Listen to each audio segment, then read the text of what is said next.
Sederelun terungkap pelaku pembunuhan jasad wanita dalam plastik di bawah kolong tol Becakayu Jatibening Pondok Gede Bekasi ternyata dibunuh temannya sendiri berinisial R.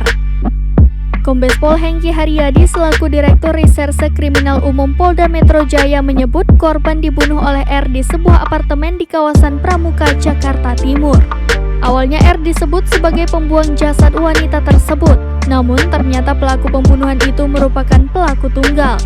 Rekaman CCTV memperlihatkan pelaku R terlihat membawa mayat korban di dalam sebuah bungkusan dengan menggunakan troli.